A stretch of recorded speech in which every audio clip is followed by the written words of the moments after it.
కృష్ణ ఆడుకో అంది. అంటే ఆ చిన్ని కృష్ణుడు పాకుతున్నాడు. పాకుతున్నప్పుడు వెనక పాదాలు గల్ గల్ గల్ అన్నాయి. ఆగిపోయి ఒక్కసారి కూర్చుని ఇలా కాళ్ళ వంక చూసుకుని భయపడిపోయిన వాళ్లే చూసేట. యశోద చూసి దగ్గరికి వచ్చి ఆ కాలు తీసి చేతిలో ఇలా కొట్టి, గజ్జలు నాన్న, నీకు గజ్జలు పెట్టాను, భయం లేదు, పాకు అందిట. అంత దూరం పాకేట కాళ్ళకి ఏమిటో గల్ గల్ అంటే అమ్మ ఎంత చెప్పినా భయం వేసి అమ్మ వంక తిరిగాట. అమ్మ నవ్విందిట పక్కున. నవ్వితే భయం వేసిన వాళ్ళ గబగబ పాకుతూ వస్తే గబగబ గజ్జలు గల్ గల్ గల్ గల్ అన్నాయిట. గబగబ పాకుతూ వచ్చి రెండు చేతులు ఎత్తి అమ్మ ఒళ్ళో వేసేసి తల అమ్మ ఒళ్ళో దాచేసుకున్నాడు. నీ భయాన్ని చూసి నిజంగా భయానికి భయం వేసింది కృష్ణ, ఎంత భయం నటించావయ్యా అంది ఆ మహాతల్లి కుంతీదేవి. అంత నటిస్తే మట్టిలో ఆడుకుంటున్నటువంటి చిన్ని కృష్ణుణ్ణి చూసి పోతన గారికి దర్శనమైంది భాగవతం దశమ స్కంధంలో. ఏమనో తెలుసా అండి? తనువునంటిన ధరణీపరాగంబు పూసిన నిరిభూతి పూతగాగా ముందర వెలుగొందు ముక్తాలలామంబు తొగల సంగటిగాని తొలకగాగా ఫలభాగంబుపై పరగు నావిరిబొట్టు కాముని కాల్చిన కన్నుగాగా కంఠమాలికలోని ఘననీల రత్నంబు కమనీయమగు మెడ కప్పుగాగా హరవల్లులొరగ హరవల్లులు కాగా బాలలీల ప్రౌఢ బాలకుండు శివుని పగిది నొప్పి శివునకును తనకును వీరులేని తెలియ వెలయునట్టు అన్నారు పోతాడు. ఆయనకైంది ఆ దర్శనం. తనువునంటిన ధరణీ పరాగంబు పూసిన నిరిభూతి పూతగాగా. చిన్ని కృష్ణుడు ఒంటి మీద మట్టి పోసుకుంటే విభూతి రాసుకున్న పరమశివుళ్ళ ఉన్నట్ట, బాలశంకరుళ్ళ. నమ కపర్దినీచ యుక్తకేశాయచ అని రుద్రంలో మంత్రం. కపర్దినీచ అంటే జటాజూటం ఉన్నవాడు, యుక్తకేశాయచ అసలు జుట్టు లేని బోడిగుండున్నవాడు. బోడిగుండున్న శివుడు ఎక్కడున్నాడన్నాడు శంకరాచార్యుల వారే. బోడిగుండున్న శివుడు శంభోర్మూర్తిశ్చరతి భువనే శంకరాచార్య రూప. ఆ శంభుమూర్తే ఈ భూమి మీద శంకరాచార్యుల వారిగా తిరుగుతున్నారు. వచ్చేస్తోంది కదండి శంకర జయంతి, మనసటు పోతోంది అస్తమానం. కాబట్టి శంభోర్మూర్తిశ్చరతి భువనే శంకరాచార్య రూప. అటువంటి మహానుభావుడు కాబట్టి ఒంటి నిండా విభూతి పూసుకున్నటువంటి చిన్ని శివుడు చిన్ని కృష్ణుల్లో కనబడ్డట. అమ్మ ఇక్కడ ముత్యాల సరాలు పెడితే పోతన గారికి ఎలా కనపడ్డట? చంద్రవంకని పెట్టుకున్నటువంటి శివుని యొక్క జటాజూటం కనపడుతోంది. ఆయన కంఠం మీద నల్లటి మచ్చ ఉంటుంది, హాలాహలాన్ని భక్షించాడు కదా. ఆ నీలపతాక వేసింది అమ్మ మెళ్ళలో చిన్ని కృష్ణుడికి. దాని కాంతి కంఠం మీద కొడితే నీలకంఠుడైనటువంటి పరమశివుడు కనబడుతున్నట్ట.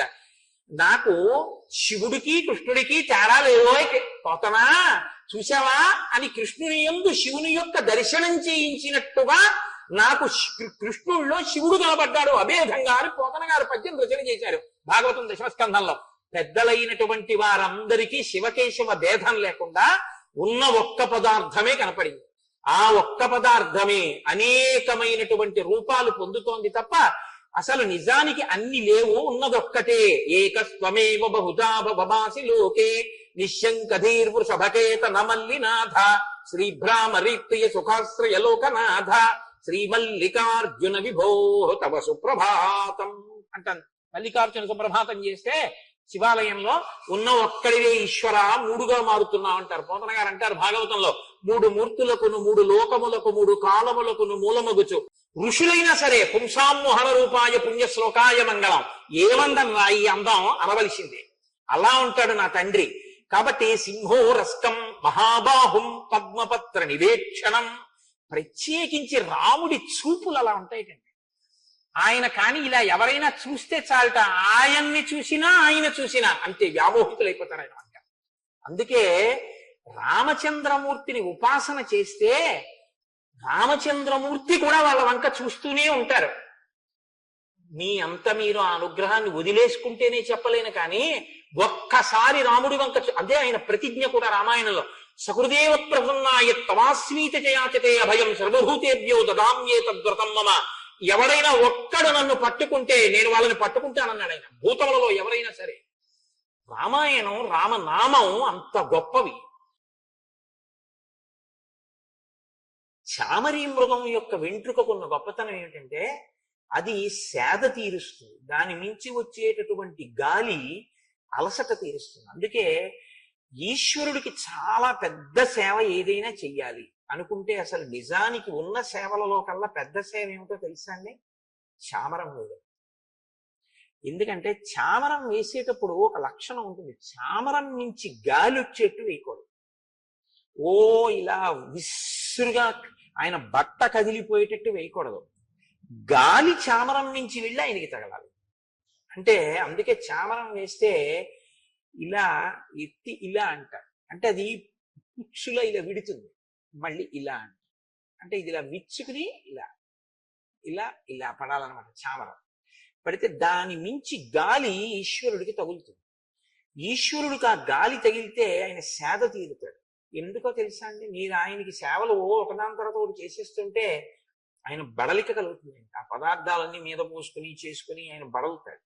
అందులో మంత్రం క్రియ రెండూ కానీ ఒకదాని పక్కన ఒకటి సరిగ్గా జరగకుండా వేగంగా జరిగిపోతున్నాయి అనుకోండి, చాలా అసహ్యంగా ఉంటుంది ఈశ్వరుడికి కూడా.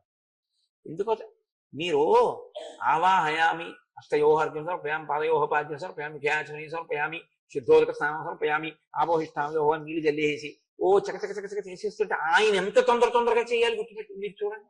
ఇలా కాళ్ళు పెట్టేసి గౌవ కాళ్ళు కడిగించి ఇలా చేపెట్టి నీళ్లు పట్టేసి ఇలా తాగేసి గౌవ స్నానం ముడి తుడిచేసుకుని ఏం చేసి ఏమిటి ఆయన కర్మ? అసహ్యించుకుంటాడు. ఎందుకు ఆ పూజలు? అందుకే 3 ఏకం అవ్వాలని చెప్తారు పూజలో. వాక్కు మంత్రము ఆగాలి ఉపచారానికి, క్రియ మీరు చేసేటటువంటి క్రియ మంత్రము రెండూ కలవాలి. వాక్కు మంత్రము, వాక్యే మంత్రము నోటితో పలుకుతాం కాబట్టి మంత్రము, మీరు చేసేటటువంటి ఉపచారము, ఉపచారమునకు అనుగుణంగా పడవలసినటువంటి పదార్థం. ఎలా పడాలో అలా పడాలి పదార్థం. అభిషేకం చేస్తున్నానని చెప్పి ఉద్ధరిని పెట్టి చేయకూడదు. అభిషేకం చేస్తే ధారగానే చెయ్యాలి. అందుకే ధారాపాత్ర పెడతారు. అంతేగాని ఉద్ధరిళ్ళు పట్టుకుని నీళ్లు పోయకూడదు. ఈశ్వరుడికి అభిషేకం జరుగుతుంటాయి, ధార కిందే పోయాలి.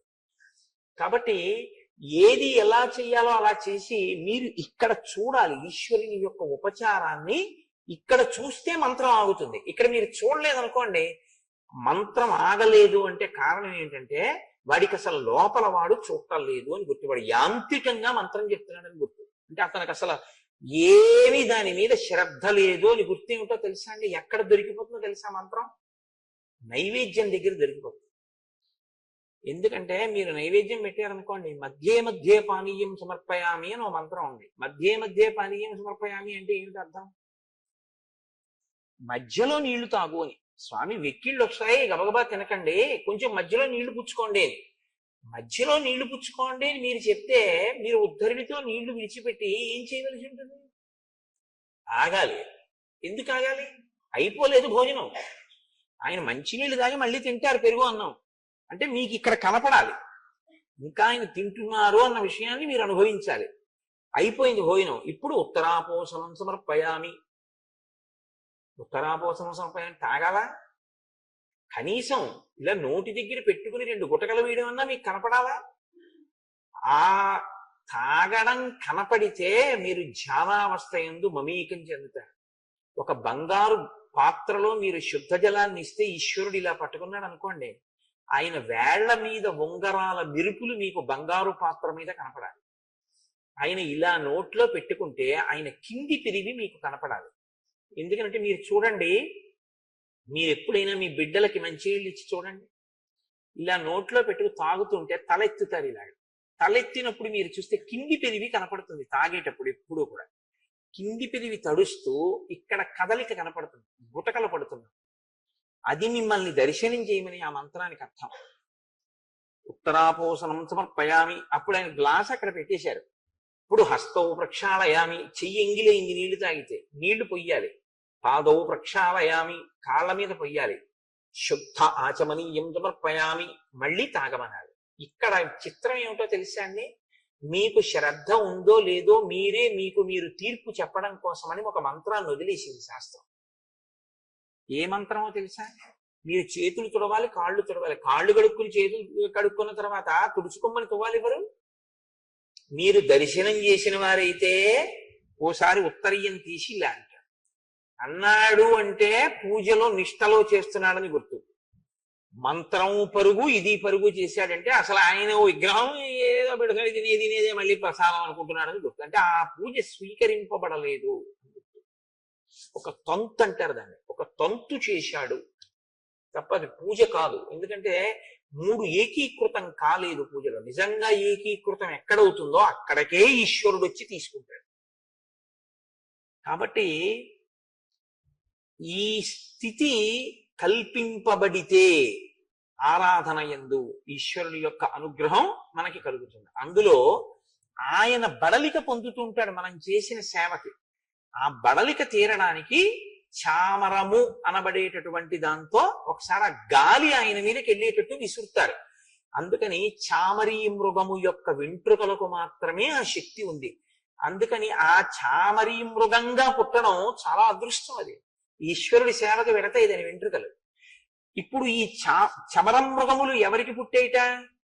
మృగమంద అనబడేటటువంటి కశ్యప ప్రజాపతి యొక్క ఒక భార్య అయిన క్రోధవశ అన్నావిడికి పుట్టిన 10 మంది కూతుళ్లలోని 2వ కూతురు యొక్క బిడ్డలు ఈ చామరీ మృగములు. ఈ సృష్టిలో చాలా కశ్యప ప్రజాపతి యొక్క అనుగ్రహమే. హరి అన్న అమ్మాయికి సింహములు బలమైన కోతులు పుట్టే, అందుకే హరీశ్వర అంటూ ఉంటారు. భద్రమద, ఈవిడికి ఇరావతి అన్న కూతురు పుట్టింది. ఈ ఇరావతికి ఐరావతము అనబడేటటువంటి కొడుకు పుట్టాడు. మాతంగి, ఈవిడికి ఏనుగులు పుట్టాయి, అందుకే మాతంగములు అంటుంటారు. శార్దూలి, ఈవిడికి పెద్ద పులులు కొండముచ్చులు పుట్టాయి. శ్వేత, ఈవిడికి దిగ్గజములు పుట్టాయి, అంటే భూమిని మోసేటటువంటి ఏనుగులు అన్ని దిక్కుల్లో ఉండేవి. సురభి, ఈవిడికి రోహిణి గంధర్వి అని 2 ఆడపిల్లలు. ఈ రోహిణికి గోవులు పుట్టాయి, గంధర్వికి అశ్వములు పుట్టాయి. ఈ మాటలు చెప్తున్నప్పుడండి గోశాలతో సహా అన్ని సంతోషిస్తాయి. ఎందుకంటే సృష్టి ఎలా జరిగిందో చెప్తున్నారు. సురస, అనేక శిరస్సులు కలిగినటువంటి నాగులు జన్మించాయి ఈవిడికి. అందుకే నాగమాత సురస వచ్చింది అంటూ ఉంటారు. సుందరకాండలో వస్తుందమ్మా. కద్రువ, సాధారణ సర్పములు జన్మించాయి. ఆ వాటితో పాటు 1000 పడగలు కలిగినటువంటి ఆదిశేషుడు కూడా ఆమెకి జన్మించాడు. ఆయన భూమిని మోస్తుంటాడు. రామా, ఇది సృష్టి క్రమం, ఇలా పుట్టే ఇవన్నీ. అందులో మేము అరుణుని యొక్క కుమారులం, సంపాతి జటాయువు. సంపాతి నా అన్నగారు, జటాయువు నేను తమ్ముణ్ణి. నేను మీ నాన్నగారు అయినటువంటి దశరథ మహారాజు గారి యొక్క స్నేహితుణ్ణి. నేను ఎందుకు ఇప్పుడు నీ దగ్గరికి వచ్చానో తెలుసా? నువ్వు దండకారణ్యంలోకి ప్రవేశించావు.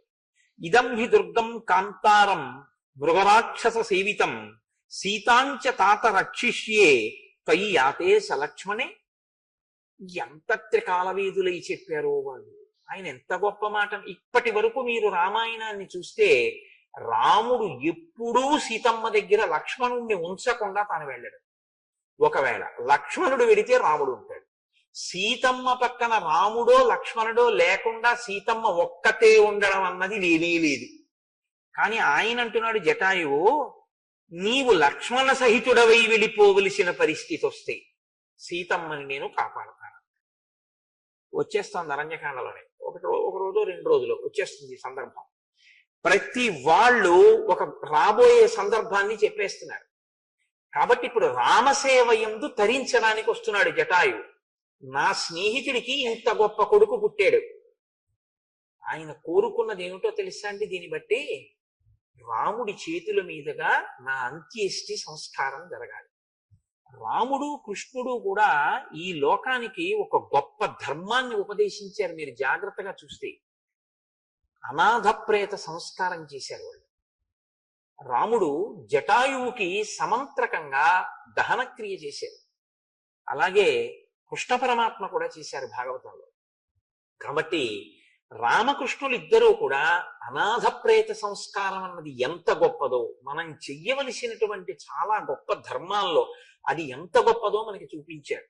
కాబట్టి రామ, నేను పెద్దవాడిని అయిపోయాను, ఎలాగో వెళ్ళిపోతాను, వెళ్ళిపోయింది ఏదో నీ సేవలో వెళ్ళిపోతాను. వెళ్ళిపోయి రామాయణాన్ని రావణుడు సీతాపహరణం చేస్తే ఈ వార్తని చెప్పేటటువంటి ఏకైక సాక్షిగా మిగిలి నీ సేవలో నేను మరణిస్తాను, నీ వలన అంత్యేష్టి సంస్కారాన్ని పొందుతాను అని జటాయువు సంకల్పం చేసుకున్నాడు. లేకపోతే ఈ మాట ఎందుకు వస్తుంది నోటి వెంట? నీవు లక్ష్మణ సహితుడవై వెళ్ళిపోతే నేను సీతమ్మని కాపాడతాను, కాబట్టి నేను కూడా మీతో ఉంటాను అంటే సతత్ర సీతాం పరిదాయ మైథిలీం సహైవ తేనాతి బలేన పక్షిణ జగామతాం పంచవటీం సలక్ష్మణో రిపూందిదక్షన్ శలభానివానవ. శ్రీరాముడు పంచవటికి వెళ్ళి సీతమ్మ తల్లి యొక్క రక్షణ బాధ్యతని జటాయువు యందు పెట్టాడు. ఓ జటాయు పక్షి, నీవు సీతమ్మ తల్లి యొక్క రక్షణ ఏమరపాటు లేకుండా జాగ్రత్తగా చూస్తుండు అని మహర్షి అంటారు. రిపూందిదక్షన్ శలభా నివానలహ. ఇంకా అగ్నిహోత్రంలోకి వచ్చి మిడతలు ఎలా పడిపోతాయో అలా రాక్షసులు తెగటారిపోయేటటువంటి సమయం ఆసన్నమై రాముడు ఆ అక్కడ ఉన్నటువంటి ఆ పర్ణశాలని, ఆ ఆశ్రమ ప్రాంతాన్ని, పంచవటి ప్రాంతాన్ని చేరుకున్నాడు అంటారు. ఇప్పుడు ఋతువు మారింది. అక్కడ పర్ణశాల నిర్మాణం చేసుకోవాలి. ఆ పర్ణశాల నిర్మాణం చేసుకోవలసినటువంటి పంచవటి ప్రాంతాన్ని చేరి రాముడు అంటాడు, ఒక ప్రాంతాన్ని చూడగానే అది అసలు నివాసయోగ్యమైనటువంటి ప్రదేశం ఎలా ఉండాలో చెప్తాడు రాముడు. అసలు రామాయణంలో ఉండని ధర్మ సూక్ష్మం ఉండదండి. ఆయన అంటాడు, ఇక్కడ సర్పములు ఎక్కువగా తిరుగుతున్నాయి, మృగములు ఎక్కువగా తిరుగుతున్నాయి, రెండూ ప్రమాదకరమే. కాబట్టి ఇప్పుడు నలుచదరముగా ఉన్నటువంటి స్థలం మనకి కావాలి. నలుచదరంగా ఉన్న స్థలం మీద నువ్వు కట్టేటటువంటి పర్ణశాల లక్ష్మణ విశాలంగా ఉన్నది మనం కట్టుకోవాలి. ఎందుకో తెలుసా? విశాలంగా ఉంటే తప్ప రమతే యత్ర వైదేహి త్వమహం చైవ లక్ష్మణ తదృశో దృశ్యతాం దేశః సన్నికృష్ట జలాశయ. సీతమ్మ తల్లి ఆ పర్ణశాలలోనే తిరగాలి. ఆవిడ తిరగడానికి సరిపోవాలి ఆ పర్ణశాల. ఆవిడికి సౌకర్యంగా ఉండాలి. నేను తిరగాలి, నాకు సౌకర్యంగా ఉండాలి. నువ్వు తిరగాలి, నీకు సౌకర్యంగా ఉండాలి. వీటితో పాటు అగ్నిహోత్రం చేసుకునేటటువంటి అగ్నిశాలలు ఉండాలి. వేది అంటే దేవతార్చన చేయడానికి పెట్టుకోవలసినటువంటి వేదికా నిర్మాణం ఉండాలి. ఇల్లు కట్టుకోవడానికి స్థలం బాగుంది కదా అనుకుంటే నీళ్లు తెచ్చుకోవడానికి చాలా ఇబ్బంది కలిగే చోట ఇల్లు కట్టుకోకూడదు. ఎంత పెద్ద మాట అన్నాడో చూడండి. ఇల్లు కట్టుకుని మంచినీళ్లు మాత్రం రోజు ఎక్కడికో 5 కిలోమీటర్లు వెళ్ళి ఓ డబ్బాతో నీళ్లు తెచ్చుకోవలసినటువంటి స్థితి ఉందనుకోండి, ఆ ఇల్లు ఎంత బాగుండనివ్వండి, ఆ ఇంట్లో సుఖం ఉండదు. ఎందుకంటే తాగే నీరు దొరకకపోతే, స్నానం చేయడానికి నీళ్లు లేకపోతే ఇంకా ధర్మం ఏం నిలబడుతుందండి? సంధ్యావందనం ఎలా చేస్తారు మీరు? అర్ఘ్యం ఎలా ఇస్తారు? నేను మీతో ఒకసారి ప్రస్తావన చేశాను ఈ నీటి యొక్క ఆ సౌకర్యం ఎందుకు ఉండాలని అంటుంటారు అన్న దాని గురించి. ఆ తిరుక్కురళ్ళలో తమిళ కవి కూడా ఇదే ప్రతిపాదన చేస్తుంటారు ఆ నీటి గురించి. కాబట్టి రమతే యత్ర వైదేహి త్వమహం చైవ లక్ష్మణ తాదృశో దృశ్యతాం దేశః సన్నికృష్ట జలాశయ. నీళ్లు ఉండాలి. ఇంటి ముందు మామిడి చెట్టు, పనస చెట్టు, పున్నాగ చెట్టు, ఇటువంటి దేవతా వృక్షములు కొన్ని ఉండాలి.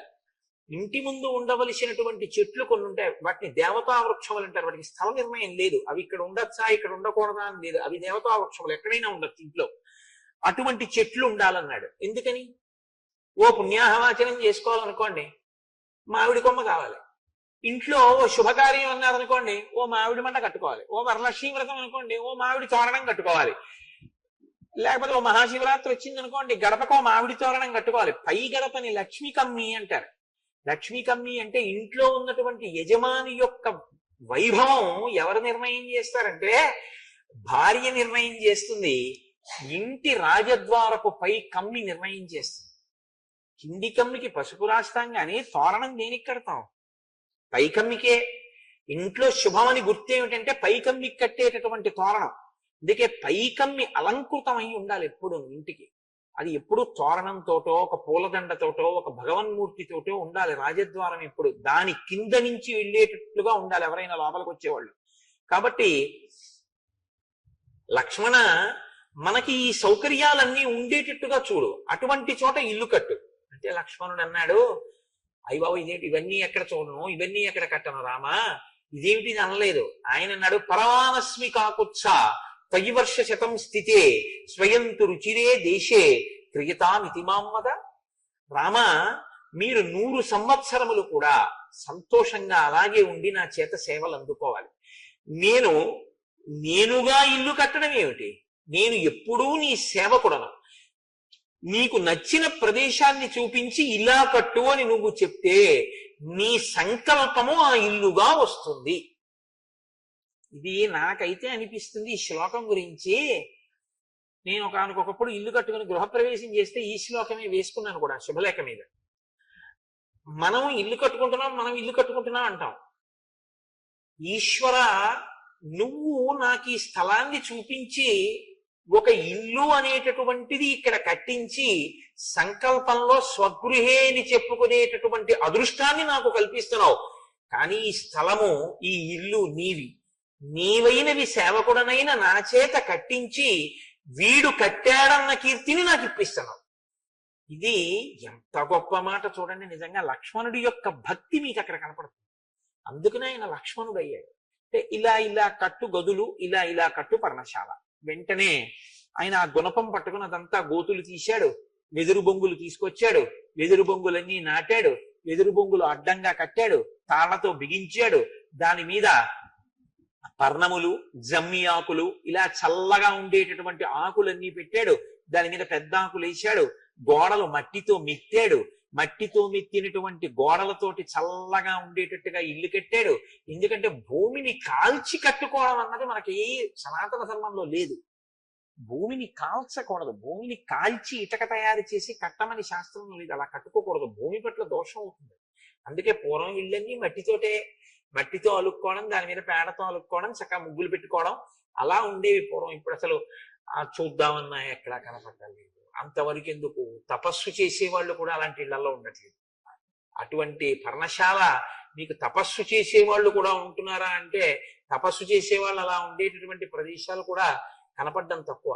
శృంగేరిలో ఒకప్పుడు మహానుభావులు తపస్సు చేయడం కోసమని తుంగా నదిని దాటి అవతల వైపుకి వెళ్ళిపోయి అటువంటి పర్ణశాలలు కట్టుకుని అందులో తపస్సు చేశారు.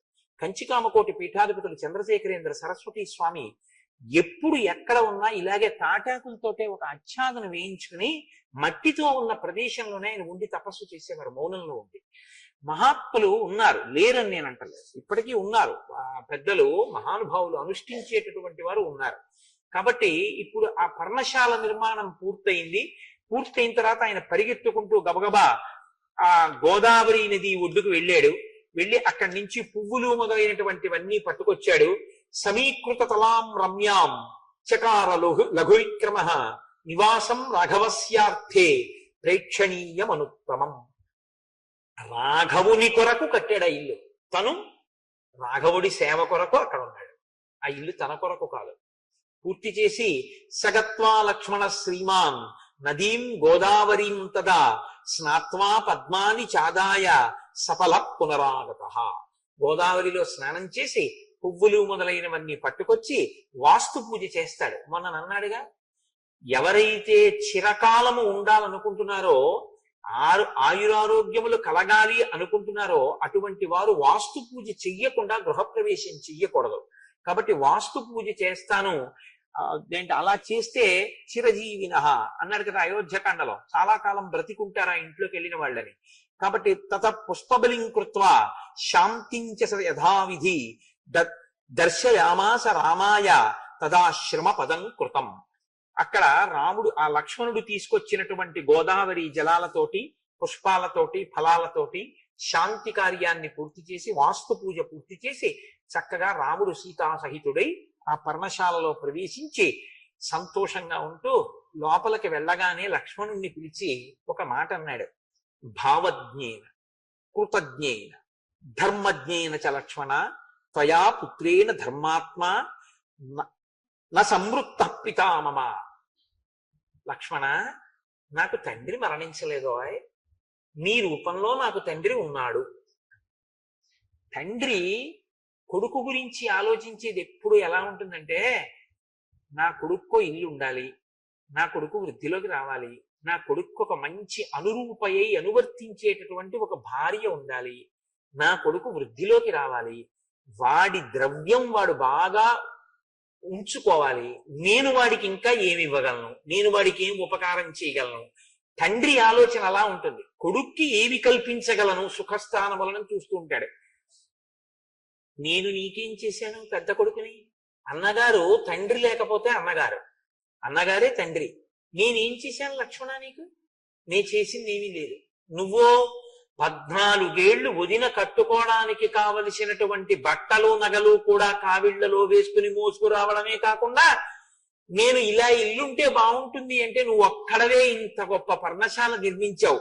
కాబట్టి భావజ్ఞేన నేను ఒక్క మాట చెప్తే నా భావం ఎరిగి చేస్తావు. ఇది ఇలా ఇలా ఉండాలి, ఇది ఇలా ఉండాలి, రేపు ఇలా క్రతువు జరగాలి అంటే మా గోపాలకృష్ణ గారు తెల్లవారేటప్పటికి అలా చేసేస్తారు అయ్యప్ప స్వాముళ్ళు. భావజ్ఞేన భావం ఎరిగి చేయడం. కృతజ్ఞేన కార్యం తెలిసి చేయడం. మీరు ఇది బాగా పట్టుకోవాలి. భావం తెలిసి చేయడం వేరు, కార్యం తెలిసి చేయడం వేరు. కార్యం తెలిసి చేయడం, భావం తెలిసి చేయడం అన్న మాటలు రెండింటికి అర్థం ఏమిటో తెలుసా అండి? మాకు ఒక ఆఫీసర్ గారు ఉండేవారు, ఆయన చమత్కారమైన మాట అనేవాడు, you break the rule and justify it అనేవాడు. Don't say you have committed this wrong because you have to follow the rule. If necessary you break the rule and justify it. I'm here to ratify it అనేవాడు. ఎంత పెద్ద మాట అనిపించేది నాకు. రామాయణ హృదయం అది. Rule అలా ఉంది కదండి, అందుకని నేనేం చేయలేకపోయాను, ఇలాగే చేశానని చెప్పకు. సంస్థకి లాభం కల్పించడం కోసం రూల్ని బద్దలగొట్టి అవసరమైతే నువ్వు ఆ నియమాన్ని అతిక్రమించి సంస్థకి నువ్వు ఉపకారం చేయి, నువ్వు చేసిన పనిని ఆమోదించాను అని రాయడానికి నేనున్నాననేవాడు. భావజ్ఞేన కృతజ్ఞేన. నా భావం తెలిసి చేయడం. నేను ఇక్కడ పెట్టండి అన్నాను అనుకోండి, ఏదో ఇక్కడ పెడితే గురువుగారు ఇలా అన్నారు కానీ ఇక్కడ పెడితే ఇబ్బంది వస్తుంది, కాబట్టి గురువుగారు ఇక్కడ పెట్టడం కన్నా ఇక్కడ పెడితే బాగుంటుందేమో, ఇలా పెడదామా గురువుగారు, మీరు ఆలోచించండి అని గురువుగారు నొచ్చుకోకుండా అందంగా అడగగలిగినటువంటి ప్రజ్ఞ. భావజ్ఞేన కృతజ్ఞేన ధర్మజ్ఞేన. ఎందుకు అలా చేయాలి? ధర్మం ఆయన అనువర్తించడం, ఆయన చెప్పిన పని చేయడమే తను తరించడానికి కారణం. ధర్మజ్ఞేన చ లక్ష్మణ. లక్ష్మణ నువ్వు ఇటువంటి వాడివోయ్, ఎంత అదృష్టం నాకు నీలాంటి వాడు తమ్ముడవడం. తయా పుత్రేణ ధర్మాత్మ న సంవృత్త పితామమ. నాకు తండ్రి లేడని ఎవరన్నారు? నాకు తండ్రి లేకపోవడం లేదు, నీకు లేడేమో తండ్రి. నేను నీకు అలా ఏమీ చేసి పెట్టట్లేదేమో, కానీ తండ్రి ఉంటే కొడుక్కి ఎలా చేస్తాడో అలా నువ్వు నాకు చేస్తున్నావు లక్ష్మణ. కాబట్టి ఎంత గొప్పవాడవా. ఈ మాట చాలదండి. ఇది లక్ష్మణుడి యొక్క లక్ష్మి. ఇది ఒక గురువుని అనువర్తించేటటువంటి శిష్యుడు ఇవి నేర్చుకోవాలి. ఈ శ్లోకం ప్రాణప్రదమైన శ్లోకం. అరణ్యకాండలో మనుష్యుడు చాలా గట్టిగా పట్టుకుని తన జీవితాన్ని దిద్దుకోవడం ఎలాగా అన్నదానికి ఈ 3 మాటలు బాగా నేర్చుకోవాలి. భావజ్ఞేన కృతజ్ఞేన ధర్మజ్ఞేన. ఇది చేస్తున్నాను కాబట్టి నాకు ఈ కీర్తి రావాలి. గురువు గారు చెప్పిన మాట ఆయన చేస్తుంటాడు, అదే నేను ఇన్ని చేశాను కాబట్టి నాకు ఇదేదో ఈ కీర్తికారకం కావాలి, నా మొహం కనపడాలి, నేనే 10 మందిలోకి తెలుస్తుండాలి. అది కాదు. ఎందుకు చేశావు? గురువు గారు చెప్పారు కాబట్టి చెయ్యకుండా ఉండలేక చేశావు. అది ధర్మం కాబట్టి. కాఫీ ఎందుకు తాగావు? తాగకుండా ఉండలేక తాగావు. పేపర్ ఎందుకు చదివావు? చదవకుండా ఉండలేక చదివావు. పేపర్ అంతా చదివి దిక్కుమాల పేపర్ ఏమీ న్యూస్ లేదని ఒకరు పారేసావు. మరి ఎందుకు చదివావు? చదవకుండా ఉండలేక చదివావు. కాఫీ తాగి ఏమిటోనండి ఈ అలవాటు నుంచి బయటపడలేకపోతున్నానంటావు. మరి కాఫీ ఎందుకు తాగావు? తాగకుండా ఉండలేక తాగావు. మరి గురువు గారికి ఎందుకు సేవ చేస్తున్నావు? ఫోటోలో పడ్డానికి కాదు, పేపర్లో పడ్డానికి కాదు. గురువు గారిని అనువర్తించకుండా ఉండలేక అనువర్తించాలి. ఇది ఉండవలసిన ధర్మం. ఇలా ఉండాలి భగవంతుడి దగ్గర, గురువు దగ్గర. ఇలా ఉన్నవాడెవడో వాడిది ధర్మం, అంతే తప్ప దానికి టౌకేసుకోవడం కోసం అని చెప్పి చేసేటటువంటిది ఎప్పుడూ కూడా అది పెద్ద విశేషం కాదు. అసలు అలాంటి దానికి సన్మానాలు సత్కారాలు చేయించుకోవడం అనేటటువంటిది చాలా దారుణమైనటువంటి విషయం.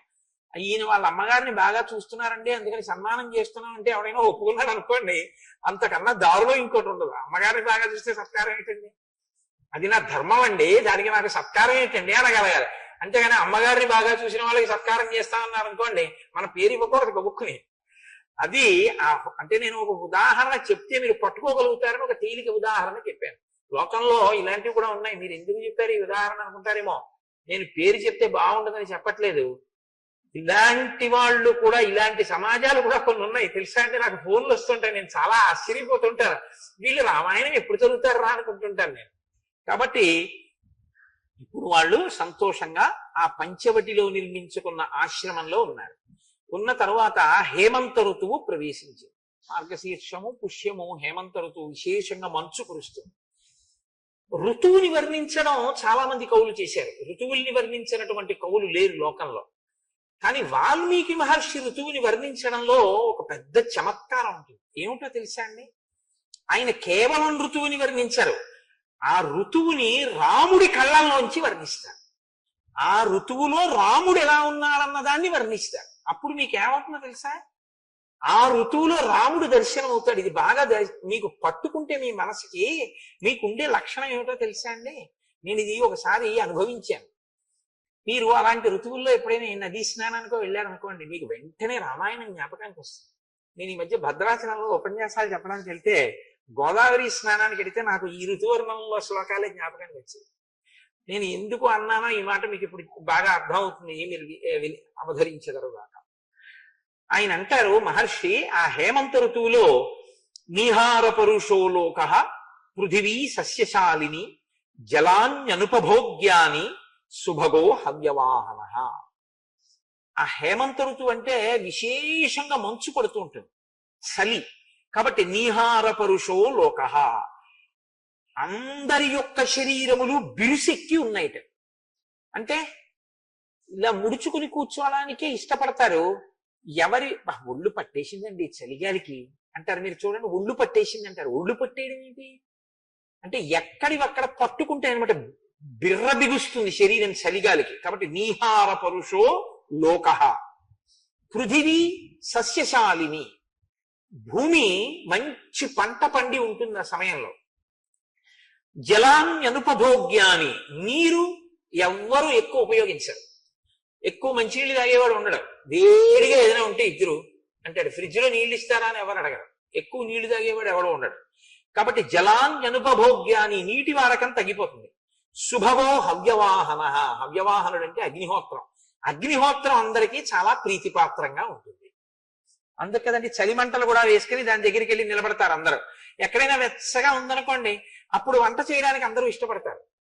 ఎప్పుడు వంట చేయని వాడు కూడా ఇవాళ ఉండవా నేను చేస్తాను కాసేపు పప్పు నేను వండుతానంటాడు. ఎందుకంటే కాసేపు ఆ స్టవ్ వేడి తగులుతుందని. భార్య మీద ముచ్చట, భార్య మీద ప్రీతి ఏం కాదు వాడికి. కాబట్టి ఉంటే మంచిదే, నేనేం కాదంటలేదు. కాబట్టి నిహార పురుషో లోక పృథివీ సస్యశాలిని జలాన్యనుపభోగ్యాని సుభగో హవ్యవాహన. నవాగ్రయణ పూజాభి అభ్యర్చ్య పితృదేవతా కృపాగ్రయణ కాలే సంతో విగత కల్మషాః.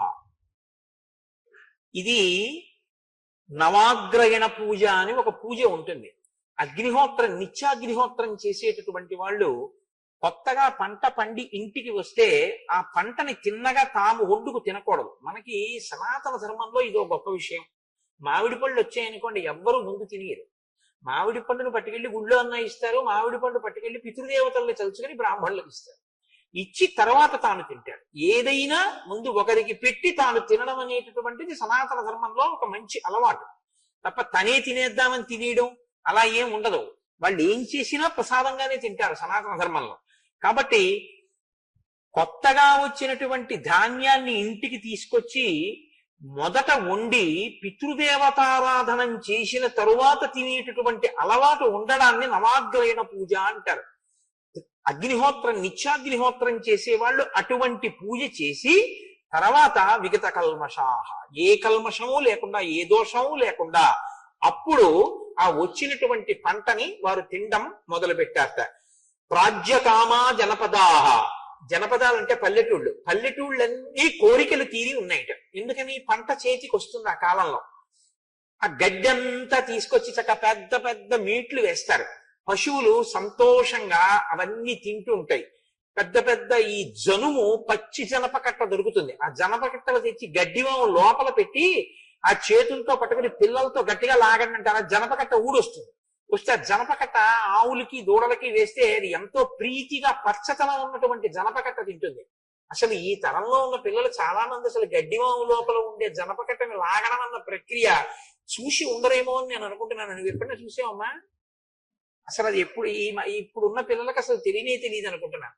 ఆ జనపకట్ట పైకి లాగుతున్నప్పుడు గడ్డివాములోంచి అక్కడే ఉన్న ఆవులు దూడలోకి పొందేటటువంటి సంతోషం, ఆ జనపకట్ట లాగిన తర్వాత చేత్తో పట్టుకుంటే అవి పలుపు బాగా కుత్తుకకి బిగుసుకునేటట్టుగా ఇలా దగ్గరికి వచ్చి మోరలెత్తి తొందరపడిపోయి ఎప్పుడు పెడతామని చూసే ఆ చూపు పసుపచ్చ పూలతో ఉంటుంది ఆ జనపకట్ట. దాన్ని తీసుకెళ్లి ఆ నూగు ఒంటికి తగిలితే దురద పెడుతుంది కూడా. అది తీసుకెళ్లి ఆ గడ్డి మీద వేస్తే సంతోషంగా ఆవు ఆ పుల్లల్ని ఇలా విరిగేటట్టుగా నోట్లోకి నవ్వులతో తింటుంటే, ఆ నోటి వెంట నురగలు కారుతుంటే అది ఎంత సంతోషంగా చూస్తుందో ఆ జనపకట్ట వేసిన వాళ్ళ వంక. కాబట్టి ప్రాజ్యకామా జనపదాహ, పల్లెటూళ్ళు అంటే ఉట్టి ఊళ్ళని కాదు.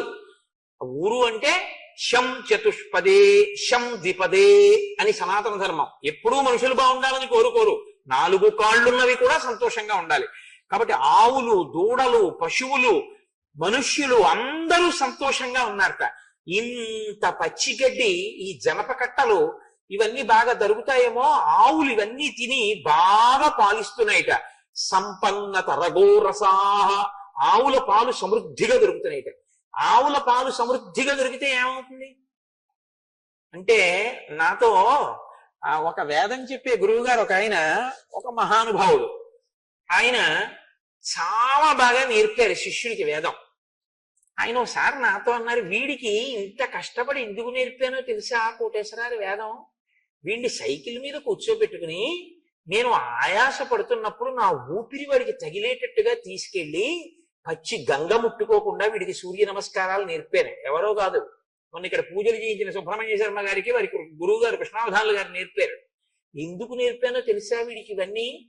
ఓసారో పల్లెటూరు వెళ్ళాం వీడి చిన్నతనంలో పూజ చేయించడానికి. వాళ్ళు, అయ్యా మీరు విడిదిలో భోజనంలో వేసుకోండి అని ఇంత ఆవు నీతి సీసా పట్టుకొచ్చి ఇచ్చారు.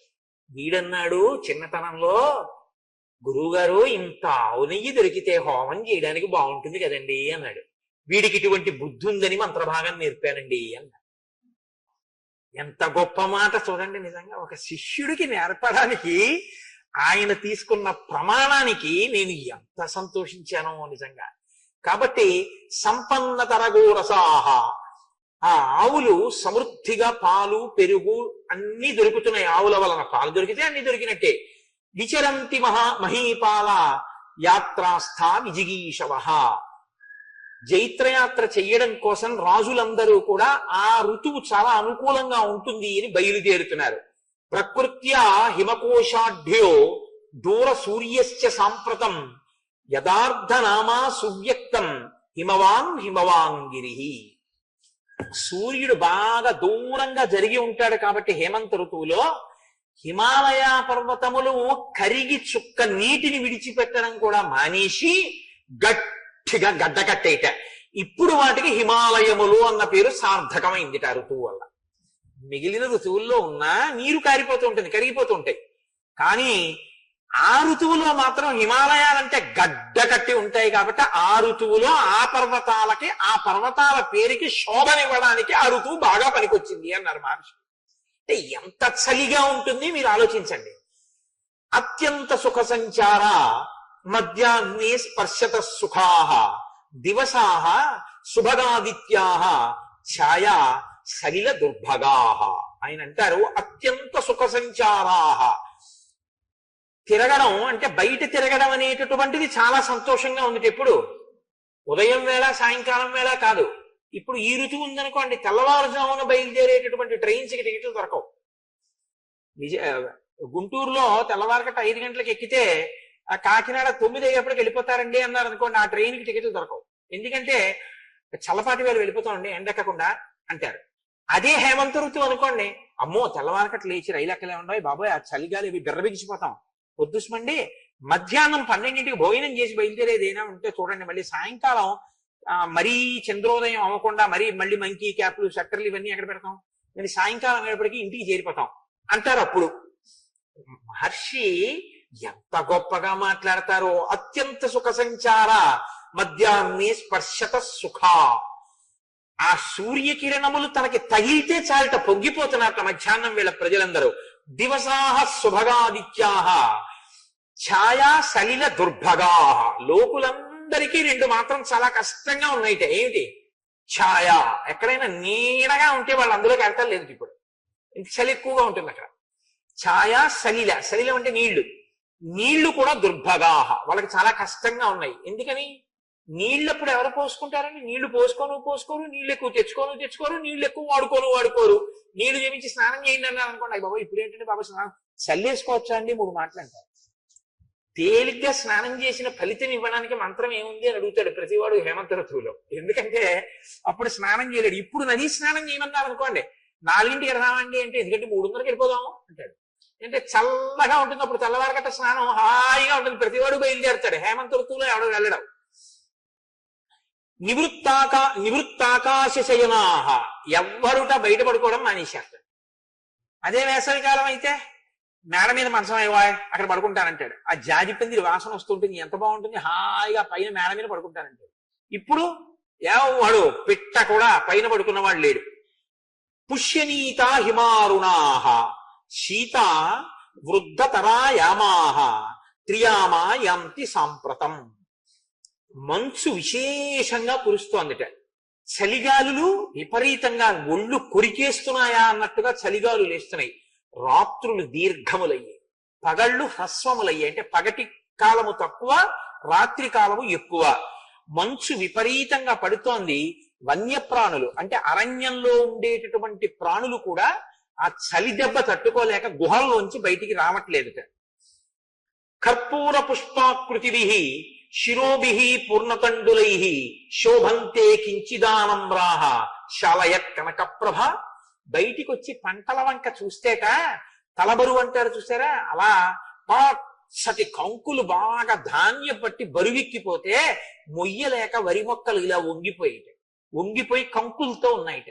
ఖర్జూర పుష్పాలు ఏ రంగులో ఉంటాయో అలా పచ్చబంగారమా అన్నట్టుగా పొలాలన్నీ పసుపు రంగులోకి మారిపోయాట. సస్యకేదారాల అని ఆకుపచ్చగా ఉన్న పొలాలు పంట పండిన తర్వాత పసుపు పచ్చగా అయిపోతాయి, కంకులతో ఉన్నటువంటి పొలాలు.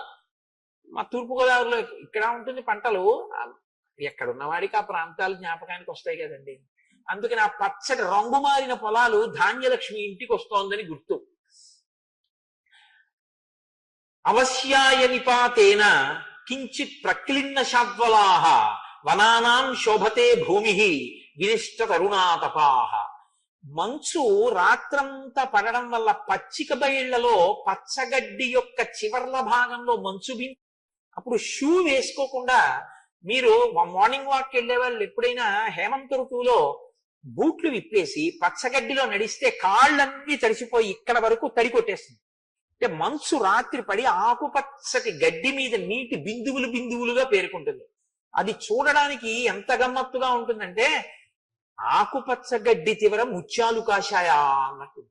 ఒక కవి అన్నాడు, ప్రాతర్వేళల మంచు చింకుగుమి జంపంబైన లేబచ్చికల్ శ్వేతశ్రీ తిలకించుటెంతయు రహించన్ సర్వభూతంబులం శీతశ్రాంతి వడంకటానచలయై చిల్వొందు భూదేవికి శీతత్తు ప్రభుడిచ్చు వజ్రముల రాశింబోలే నల్వంకలన్నాడు. శీతత్తు ప్రభుడు అంటే శీతాకాలము అనేటటువంటి ఋతువుకి అధిపతి. నా ప్రభావానికి వణకని వాడు ఎవడైనా ఉన్నాడా అని అడిగట్టే. అందరు ఊహూయని వడక లోకముర్వీనాథ అని మహాభారతంలో అన్నట్టుగా లోకమంతా ఊహూ అని వణుకుతోంది. వణకనిదంటూ ఎవరైనా ఉన్నారా నా ధాటికి అని అడిగట్ట. ఉన్నది మహాప్రభు, ఒక్క ఆవిడ మాత్రం వణకట్లేదన్నారు. ఎవరావిడ? ఆవిడ ఇంట్లో ఉండట్లేదు, బయటే ఉంటోంది, 6 బయలు పడుకుంటోంది. ఆవిడ బట్ట కట్టుకోదు. ఆవిడ మామూలుగా అలాగే బట్ట కట్టుకోదంటే నా ఉద్దేశంలో దుప్పటి కప్పుకోదు, కంబళి కప్పుకోదు, అలా హాయిగా 6 బయలు ఉంటుంది. కానీ ఆవిడ మీరింత ధాటిగా మంచు కురిపించినా ఆవిడ మాత్రం ఏమీ వణకట్లేదన్నట్ట. ఎవర్రా ఆవిడ? నిజంగా నా ధాటికి తట్టుకున్నదైతే నేను ముత్యాల రాసులు బహూకరిస్తానన్నట్ట శీతత్తు ప్రభు. ఎవరావిడ? అంటే భూకాంత. భూమి వణకట్లేదుగా, భూకాంత వణకలేదన్నట్ట. ఓ నిజమే రోయ్, ఇస్తున్నాను ముత్యాలు, తీసుకెళ్లి బహూకరించండి అన్నట్ట. భూమి నల్వంకల భూకాంతకి ముత్యాలు బహూకరించినట్టుగా పచ్చగడ్డి యొక్క చివరి భాగంలో మంచు బిందువులు మెరుస్తున్నాయి. కాబట్టి తానచలయై చిల్వందు భూదేవికి సీతత్తు ప్రభుడిచ్చు వజ్రముల రాశింబోలే నల్వంకలం అని ఒక కవి హేమంత ఋతువు యొక్క గొప్పతనాన్ని వర్ణిస్తాడు. కాబట్టి అటువంటి మంచుతో ఉంది. వాల్మీకి మహర్షి ఏమి దర్శనం చేశారండి నిజంగా. నృశంస్తు విమలం శీతం ఉదకం జరద సుఖం అత్యంత తుషితో వన్య ప్రతి సంహరతేకరం. ఒక ఏనుగు కొంచెం నూనె పదార్థం ఎక్కువ ఉన్నటువంటి దాన్ని తినేసింది రాత్రి. అంటే దుంపలో తినేసింది అనుకోండి, దానికి దాహం వేసింది. మీరు రాత్రి నూనె పదార్థం ఎక్కువ తినేసి పడుకుంటే రాత్రి తెలివి వస్తుంది దాహం వేసి. కాబట్టి బాగా దాహం వేసింది. అది ఇప్పుడు నీళ్లు తాగుదామని తెల్లవారకట్ట 3:30-4 గంటలకి నది ఒడ్డుకు వచ్చింది. నది ఒడ్డుకు వచ్చింది, ఇక నీళ్లు తాగాలి. నీళ్లు తాగాలంటే ఏం చేయాలి? నదీ ప్రవాహంలో తొండం పెట్టి జుర్రం లాగితే చాలా లోపలికి వెళ్ళిపోతుంది. అదిట వచ్చింది, దాహం వేస్తోందిట, నది మీద ఇలా పెడుతోందిట, తొండం నీటికి తగిలే సమయానికి మళ్ళీ ఇలా తీసేసి ఇలా ఇలా ఆడిస్తోందిట, మళ్ళీ ఇలా పెడుతోందిట, ఇంకా తగులుతుందని మళ్ళీ తీసేసి ఇలా ఇలా ఆడిస్తోందిట. ఎందుకని? నీటిలో తొండం పెట్టలేక చలికి, దాహం తీర్చుకోవడానికి నీళ్లు తాగలేక, నీటిలో తొండం కూడా పెట్టకుండా బయటే నిలబడిందిట ఏనుగు. అంత చలిగా ఉంది అప్పుడు. కాబట్టి ఎవ్వరూ అప్పుడు స్నానం చేస్తారని మీరు ఊహించడం కూడా కష్టం. అసలు మహర్షి ఏమి దర్శనం చేశారంటే ఆ ఋతువర్ణనం వాల్మీకి మహర్షిని ఆదర్శంగా తీసుకున్నారు. తర్వాత కాళిదాసాది కవులందరూ కూడా ఏతేహి సముపాసీన విహగా జలచారిణ నావగాహంతి సలిలం అప్రగల్భ ఇవాహనం. అక్కడ ఉండేటటువంటి ఇవాహవం పిరికి వాళ్ళైనటువంటి సైనికులు యుద్ధభూమి వంక చూసి యుద్ధభూమిలోకి వెళ్లకుండా, యుద్ధం చేయకుండా బయటే కూర్చుంటే ఎలా ఉంటుందో అలా జలపక్షులన్నీ కూడా నీళ్లలోకి వెళ్ళి నీటి మీద వాళ్తాయి. అదో చిత్రంగా ఉంటుంది. మీరు ఎప్పుడైనా చూసారో లేదో, ఆ హంసకారం డబాకీర్ నాహవాపి పద్మోత్పలాయుతాహ అని వాల్మీకి మహర్షి వర్ణిస్తారు. ఆ నీటి పక్షులు ఉంటాయి. ఆ నీటి పక్షులు అలా నీటి మీద వాలినట్టే కూర్చుంటాయి చక్కగా. కొంగలు కూడా నీటిలోనే కాలు మీద వేసి కూర్చుంటాయి. ఈ జలపక్షులన్నీ, వాటికి జలపక్షులని పేరు ఎందుకంటే నీటిలోకి వెళ్ళాలి. అవి ఏవి వెళ్ళలేక అన్ని ఒడ్డును కూర్చున్నాయి సమూహాలుగా. ఇవి ఎలా ఉందిట, ఎదురుగుండా ఉన్నటువంటి నది శత్రు సైన్యంలా ఉంటే అందులోకి వెళ్ళడానికి భయపడినటువంటి పిరికివాడు వెళ్లకుండా అవతల ఒడ్డును కూర్చున్నట్టు, జలపక్షులైన తాము జలంలోకి వెళ్లకుండా చలికి భయపడి యువతలు కూర్చున్నాయిట. అటువంటి స్థితిలో సరోవరాల వంక చూస్తే చక్కగాను పద్మాలు ఇలా అరవిరిసి ఉంటాయి. కాకినాడ వెళ్ళిపోతుంటే రైల్లో రాజమండ్రి, కొవ్వూరు, పసివేదల, చాగల్లు, బ్రాహ్మణగూడెం ఆ ప్రాంతాల దగ్గర దొరికింది కదా బెర్త్ అని చెప్పి ఊరికే ముసుగు పెట్టి పడుకోకుండా కిటికీ దగ్గర కూర్చుని చూడగలిగితే ఆ సూర్యోదయ శోభని, ఆ రైల్వే ట్రాక్ పక్కన ఉన్నటువంటి ఆ నీటి కయ్యలలో, కాల్వలలో అరవిరిసి ఉంటాయి తెల్ల తామరలు, ఎర్ర తామరలు, నల్ల తామరలు, పొలంగట్టుల ఇన్ని తామరలు. వాటి మీద భృంగ వళీచమ కరంద రసాములు విద్ద జంగా రగీతమి నదై సహసేవనాయ నిర్యాత్యుపంత సరసీ కమలోదరేభ్య శ్రీ వెంకటాచలపతే తవ సుప్రభాతం అన్నట్టు గండు తుమ్మెదలు ఆ తామరల చుట్టూ ఎగురుతుంటాయి. ఎంత అందంగా ఉంటుందో, ఎంత శోభస్కరంగా ఉంటుందో చూడగలిగితే ఆ దృశ్యం. అలా లేవుట సరోవరాలేవి. ఎందుకు లేవుట ఆ సమయంలో హేమంత ఋతువులు అంటే, జర్జరితై పద్మై శీర్ణకేసర కర్ణికై నాలశేషై హిమధ్వస్తై నభాంతి కమలాకరా. మంచు చేత కొట్టబడి ఆ తామర పువ్వుల యొక్క రేకులన్నీ మంచు బరువుకి ఊడిపోయి ఒరిగిపోయాయి. తామర పూళ్ళు శుభ్రంగా మంచు చేత కొట్టబడి అవన్నీ కూడా నశించిపోయినట్టుగా శీర్ణములైపోయి, అంటే జర్జరములైపోయి అవి వంగిపోయి ఉన్నాయిట. కాబట్టి సరోవరాల వంక చూస్తే అందం లేదుట, అరవిరిసినటువంటి పద్మాలు ఎక్కడా లేవు. అలా ఉందిట హేమంత ఋతువు. అటువంటి హేమంత ఋతువులో రామచంద్రమూర్తి సీతాలక్ష్మణుడు సహితుడై గోదావరి స్నానానికి వెళ్ళాడు. మీరు భద్రాచలంలో గోదావరి స్నానం చేస్తే చీకటితో ఉండగా, భద్రాచల క్షేత్రంలో ఉన్నటువంటి గొప్పతనం ఏమిటంటే సుప్రభాత సేవకి ఎవరు ఉండరు. ప్రత్యేకించి శీతాకాలంలో 5 6 ఉంటుంటారు. మీరు తెల్లవారుజామున 4 గంటలకో లేచి గోదావరిలో స్నానానికి వెళుతూ ఆ చలిగాలిలో ఆ రామచంద్రమూర్తి యొక్క శిఖరం వంక చూస్తూ నడుస్తుంటే, చుట్టూ వన్య ప్రాంతాలు కదండి భద్రాచలానికి, ఆ రాముడు నడవడం, సీతమ్మతో లక్ష్మణుడితో గోదావరి స్నానం చేయడం, ఆ హేమంత ఋతువు, చల్లటి నీళ్లు, ఆ బెగ్గురు పక్షులు, ఆ జల పక్షులు అవన్నీ అలాగే ఒడ్డున కూర్చుని ఉంటాయి. ఆముక్తమాల్యదలో కృష్ణదేవరాయలు గారు వర్ణిస్తాడు. ఈ నీళ్లలోకి వెళ్ళడానికి భయపడినటువంటి బాతులు ఇలా కూర్చుని ఉంటాయి ఒడ్డున. కూర్చుంటే కృష్ణదేవరాయలు వారు అంటారు, అవి ఎలా ఉన్నాయంటేట, రాజభటులు అనుకున్నారట బ్రాహ్మణులు స్నానం చేసిన తర్వాత పంచె తడిపి ముద్ద కట్టి అక్కడ ఒడ్డున పెడతారు. ఒడ్డున పెడితే వాళ్ళు స్నానం చేసి ఆ బట్ట పట్టుకెళ్ళడం మర్చిపోయారు పాపం. అయ్యో బ్రాహ్మణ సొత్తు, దాన్ని మనం తీసుకోకూడదని భటులు గబగబా వెళ్ళి దాన్ని పట్టుకెళ్ళి బ్రాహ్మణులకు ఇద్దామని పరిగెత్తి వెళ్ళి పట్టుకున్నారట. అది బాతు, అది చలికి అక్కడ పడుకుంది, గుడుగుడు గుడుగుడు చప్పుడు చేసి లేచింది. అంటే రాజ్యంలో ధర్మనిష్ట చెప్పడానికి ఆముక్తమాల్యంలో కృష్ణదేవరాయలు వారు వర్ణిస్తారు. ఆ పడుకున్న బాతుని బ్రాహ్మణుడు స్నానం చేసి విడిచిపెట్టిన పంచ అని, పంచ ముద్ద అలా ఉంటుంది అని. అలా మీరు శీతాకాలంలో భద్రాచలం గోదావరిలో స్నానం చేస్తూ ఆ స్నానం చేసి ఇలా వెనక్కి తిరిగి చూసేటప్పటికి భద్రాచలంలో రామచంద్రమూర్తి ఆలయ గోపురం వామాంకస్థిత జానకీ పరిల సత్కోదండ దండంకరే చక్రంచోద్భకరేడ బాహుజుగళే శంఖం శరం దక్షిణే బిభ్రాణం జలజాత పత్ర నయనం భద్రాద్రి మూర్ధిని స్థితం కేయూరాది విభూషితం రఘుపతిం సౌమిత్రియుక్తం భజే. ఆ రామచంద్రమూర్తి, ఆ లక్ష్మణుడు ఆ బాణం పట్టుకుని, ఆ ధనస్సు, ఎడమ తొడ మీద కూర్చున్న సీతమ్మ, సీతమ్మ పాదాలు ఇలా కాళ్ళు రెండు దగ్గరికి పెట్టి ఆసనం వేసుకు కూర్చున్న రామచంద్రమూర్తి, ఆ లక్ష్మణమూర్తి, ఆ వైభవం, ఆ రామచంద్రమూర్తి ఆలయం, రామాయణం, హేమంత ఋతువు, చలిగాలి, ఈ పక్షులు, ఇవన్నీ మీకు జ్ఞాపకం వచ్చి స్నానం చేసి మీరు అలా ఆలయ శిఖరం వంక చూశారనుకోండి, మీ మనసులో రామాయణం మీ ప్రమేయం లేకుండా అలా తిరుగుతూనే ఉంటుంది. మీరు తిరిగి వచ్చి కాటేసుకొచ్చి సంధ్యావందనం చేసుకుంటున్నా మీకు అలా రామాయణమే మెదులుతుంటుంది. ఎంత గొప్పగా ఉంటుందో భద్రాచల క్షేత్రంలో.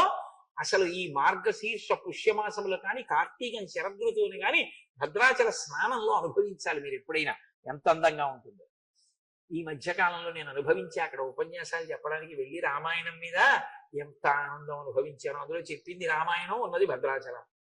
కాబట్టి ఇప్పుడు రాముడు సీతాలక్ష్మణ సహితుడై, లక్ష్మణుడు వస్తున్నాడు అంటే మామూలుగా రాడు, రాముణ్ణి గురువుగా భావిస్తాడు. అందుకని జలపాత్ర పట్టుకుని వచ్చాడు వెనకాసల. సీతారాములు స్నానం చేశారు, లక్ష్మణమూర్తి కూడా స్నానం చేశారు. ఆ స్నానం చేసే ముందు భరతుడు కూడా అవసరం లేకపోయినా అంతఃపురంలో ఉండగలిగినటువంటి వాడైనా అలా ఉండకుండా జటలు కట్టుకుని నారచీరలు కట్టుకుని అన్నయ్య భూషీనం చేసి ఉంటాడు. భరతుడు కూడా ఇదే సమయానికి స్నానం చెయ్యడం కోసమని సరయూ నదికి వెళుతుంటాడు. రాజుగా సంతోషపడగలిగిన వాడు తనంత తానుగా నియమాన్ని విధించుకుని ఎంత కష్టపడుతున్నాడు అని లక్ష్మణుడు అన్నాడు. భర్త దశరథో యస్యాః సాధుశ్చ భరతశ్రుతః కథంను సాంబా కైకేయి తాదృశీ క్రూరశీలిని. దశరథ మహారాజు గారి భార్యే అంత ఉత్తముడైన భరతుడికి తల్లి, ఆ కైకేయి అంత క్రూరాలు ఎలా అయిందన్నయ్యా అన్నాడు. రాముడు వెంటనే అన్నాడు, వద్దు ఆ మాట, కైకమ్మని దూషించినటువంటి మాట అనవసరం లక్ష్మణ. భరతుడి యొక్క గొప్పతనానికి సంబంధించిన మాటలు ఏమైనా ఉంటే చెప్పు, ఇంకా వింటా. తెల్లవారుజామున లేవగానే పవిత్రమైనటువంటి ఈశ్వర కార్యంలో మగ్నం అయ్యేటప్పుడు ఏ విరోధం ఉన్నా తల్లిదండ్రుల వరస ఉన్నవాళ్ళు, అన్నావదిల వరస ఉన్నవాళ్ళు, అక్క బావగారు, అత్తగారు, మామగారు, గురువులు, పెద్దలు, అటువంటి వారిని నింద చేసేటటువంటి మాటలతో ప్రారంభం చేయకూడదు రోజుని. ఇది చాలా దారుణమైనటువంటి స్థితి. అందుకే మనకి లోకంలో ఒక మర్యాద చెప్తారు, నిద్ర లేస్తుంటే నోటి వెంట రావలసిన మొట్టమొదటి ఉచ్చారణ ఏమిటో తెలుసా అండి? ప్రకటనంగా నీ నోటి వెంట ముందు రావలసిన మాట ఇంకొకటి ఉండకూడదు. ఉరే అని కానీ, ఏమేవో కాఫీ ఇచ్చేయి అని కానీ, లేకపోతే నేను వాకింగ్కి వెళ్ళిపోయి బూట్లు ఎక్కడ ఉన్నాయని కానీ అనకూడదు.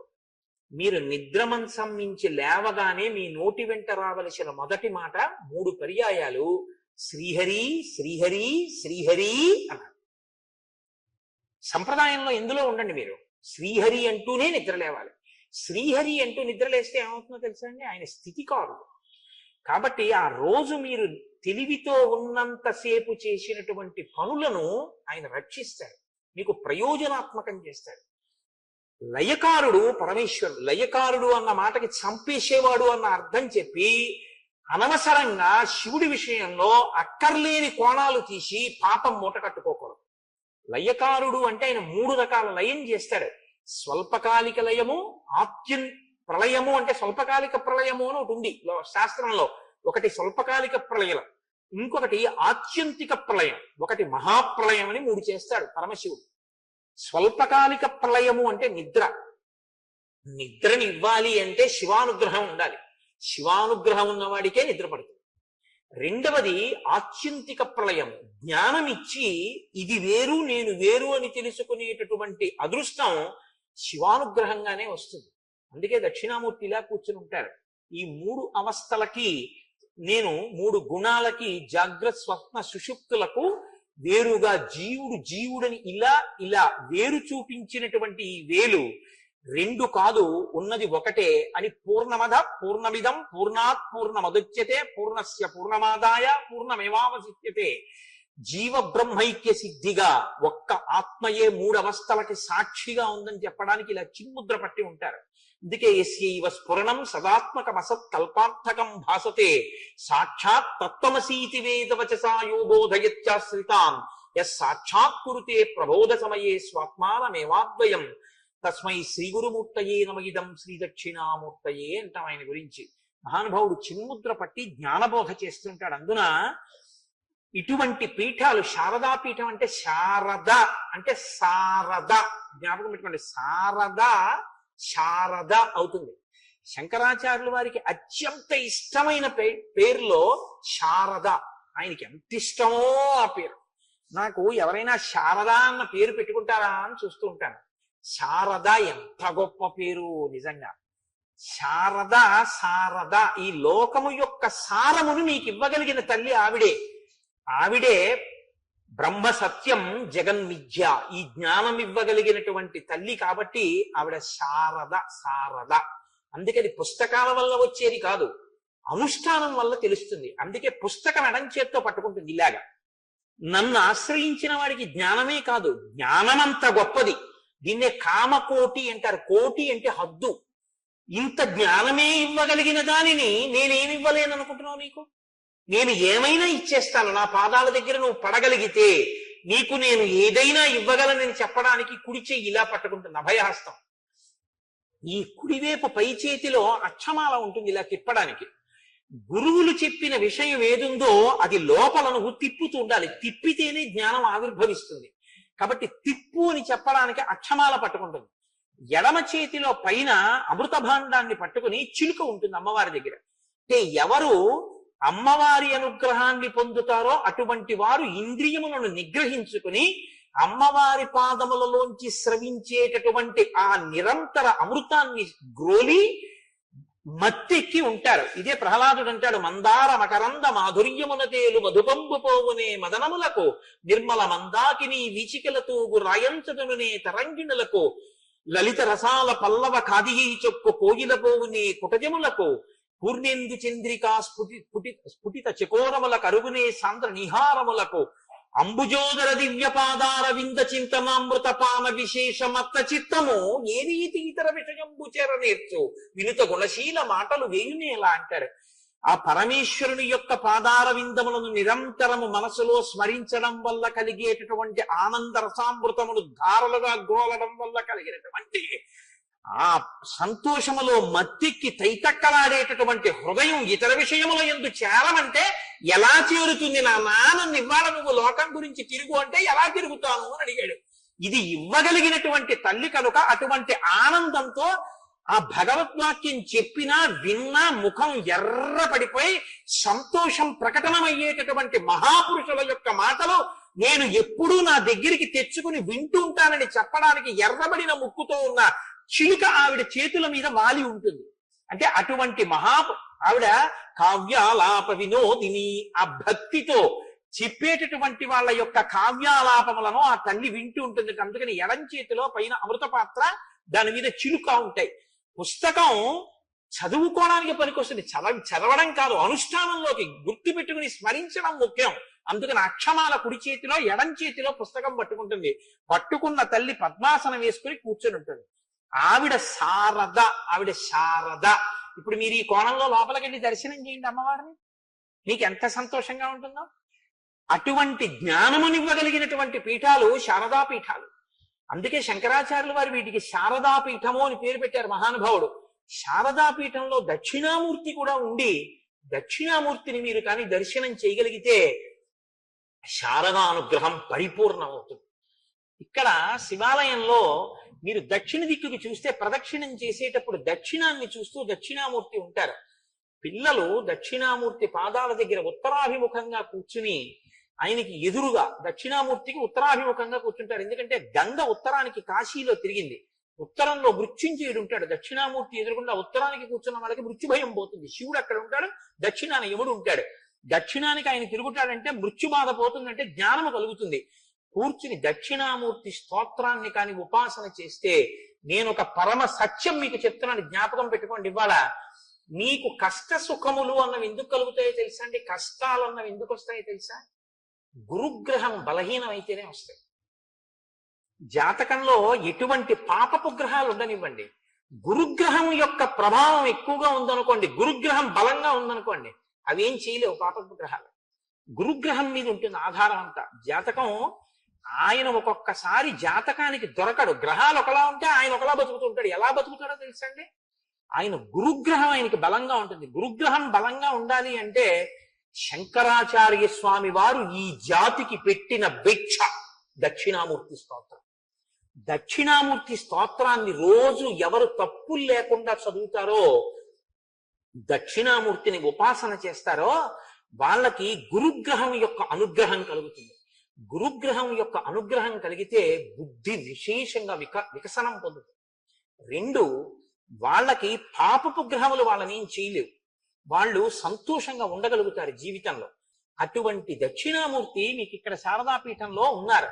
చక్కగా మీరు ఉపన్యాసానికి వచ్చే ముందు ఒక్క పావుగంట ముందు వచ్చి ఆ దక్షిణామూర్తిని ఒక్కసారి నిలబడి నమస్కారం చేసి, ఏమి స్తోత్రం అండి దక్షిణామూర్తి స్తోత్రం?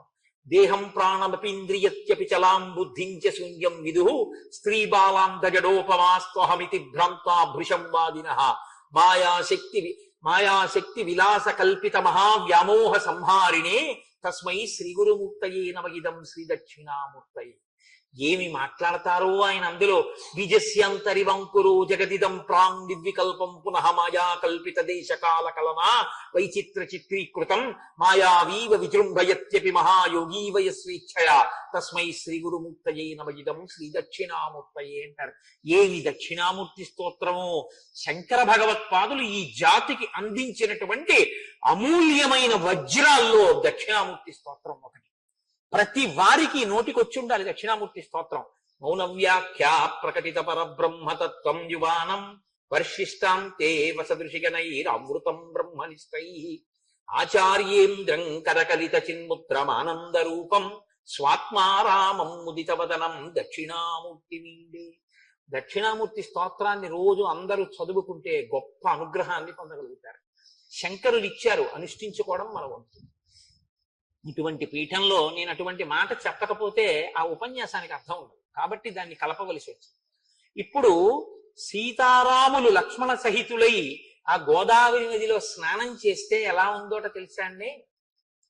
మహర్షి అంటారు, వాళ్ళ ముగ్గురు స్నానం చేసి రావడాన్ని ధార్మిక నిష్టగా మీరు చూడండి. తెల్లవారుజామున అంత చలికాలంలో మృగాలు కూడా ముడుచుకు పడుకుంటే రాముడు మాత్రం ఒకానొకప్పుడు చెప్పాడు విశ్వామిత్రుడు, కౌసల్యా సుప్రజా రామ పూర్వా సంధ్యా ప్రవర్తతే ఉత్తిష్ట నరశార్దూల కర్తవ్యం దైవమాన్నికం. ఆయన సంధ్యావందనం చేయాలి, అది గుర్తుంది.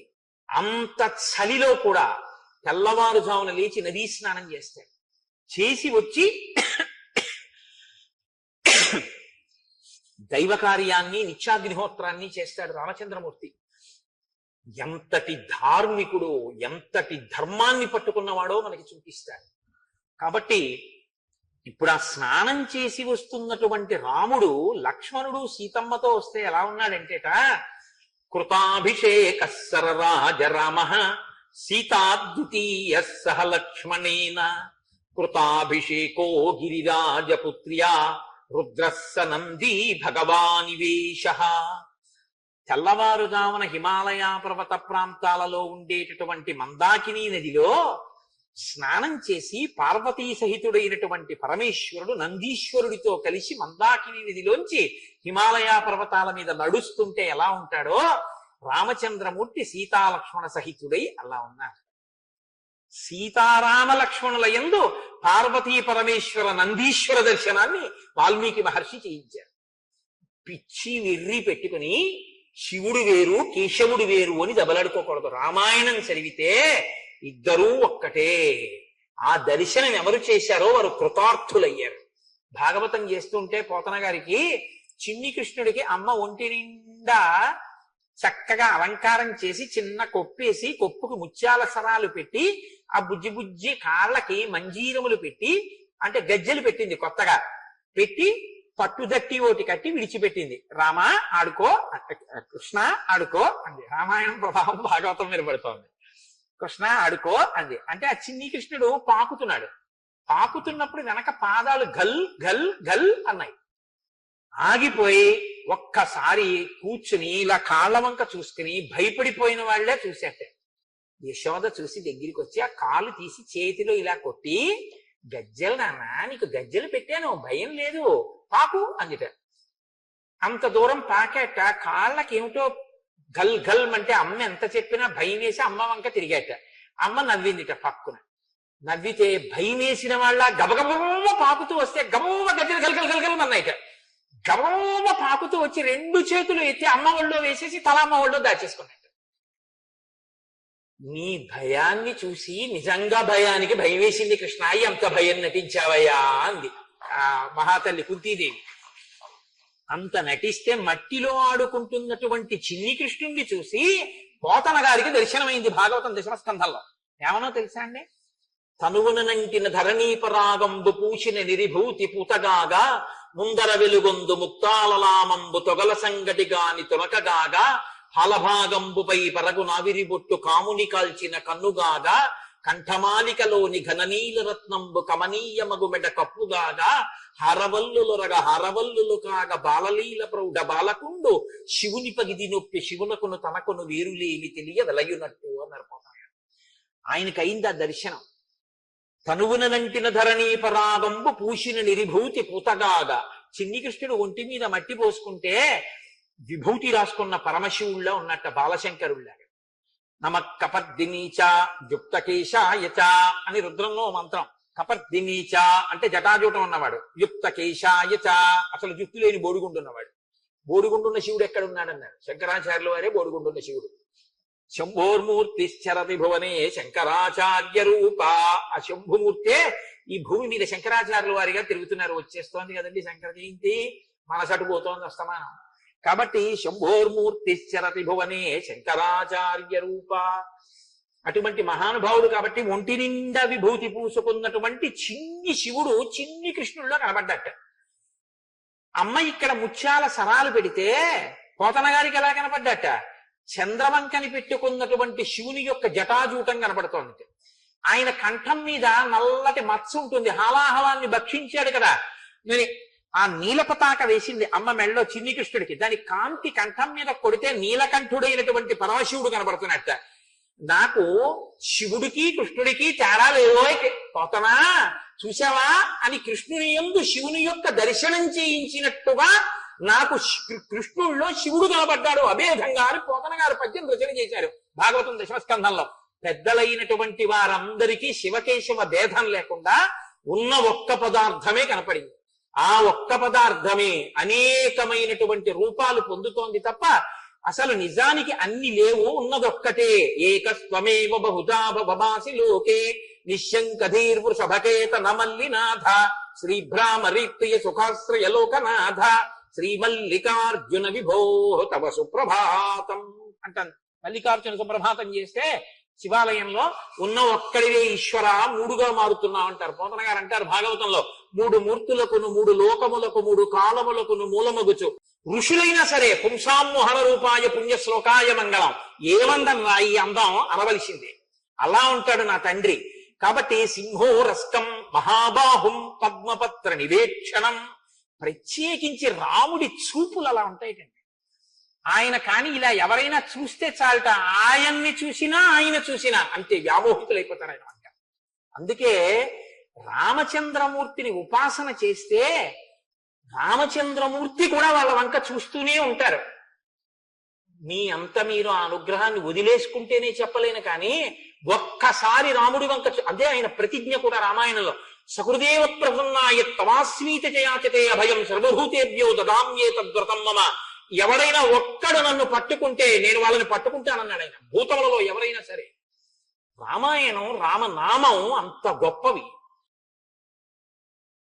రామచంద్రమూర్తి సీతాలక్ష్మణ సహితుడై కొందరు ఋషుల యొక్క ఆశ్రమాన్ని దాటారు. శరభంగ మహర్షి, సుతీక్షణుడు. ఆయన ఆశ్రమాన్ని 2 మాటలు దర్శనం చేశారు. ఒక మాట వెళ్ళి మళ్ళీ 10 సంవత్సరముల తర్వాత మళ్ళీ సుతీక్షణుని యొక్క ఆశ్రమానికి వెళ్ళారు. అలాగే అగస్త్య భ్రాత, ఆయన తక్కువ వారేం కాదు. చాలా మంది అగస్త్య భ్రాత అంటే ఏదో తగినంత ప్రాముఖ్యత లేనివారు అని అనుకుంటూ ఉంటారు. అలా రామాయణంలో ఎక్కడా ఏం లేదు. ఆయన మహానుభావుడు, చాలా గొప్ప తపస్వి. కానీ ఆయన ఇంట్లోనే అన్నగారు చాలా గొప్ప తేజస్సు కలిగినటువంటి వాడు, విశేషమైనటువంటి తపోబలం ఉన్నవాడు. కాబట్టి ఇక అన్నగారికి తమ్ముడుగా ఉండిపోయాడు తప్ప ఇంకా ఆయనకి అంటే వేరే పేరు ప్రకాశించలేదు. అది దోషం కాదు కూడా, చాలా గొప్ప విషయమే. ఒక ఇంట్లో అన్నగారు చాలా గొప్పవాడైతే ఆ అన్నగారికి తమ్ముడు అని పిలువబడడం చాలా మర్యాదతో కూడుకున్నటువంటి విషయం. తండ్రి గారికి కొడుకు అని చెప్పినా, ఫలానా మామగారికి అల్లుడు అని చెప్పినా, ఫలానా అన్నగారికి కొడుకు అని చెప్పినా దోషం ఏమీ కాదు. అది కీర్తికారకం. తన వంశంలో అటువంటి వారు ఉన్నారు అని చెప్పి, తనకి ఆత్మబంధువులలో అటువంటి వారు ఉన్నారు అని చెప్పి చాలా సంతోషించదగినటువంటి విషయాలలో అదొకటవుతుంది. కాబట్టి మీరు జాగ్రత్తగా గమనిస్తే అరణ్యకాండ ప్రారంభం దగ్గర నుంచి కూడా మీకు ఇక రావణ సంహారం వైపుకి ఋషులు అడుగులు వేయించడం మొదలు పెడతారు రాముణ్ణి. అందుకే ఒక్కొక్క ఋషి చెప్పే మాట రాబోయేటటువంటి కథకి సంబంధించినదై ఉంటుంది. శరభంగుడి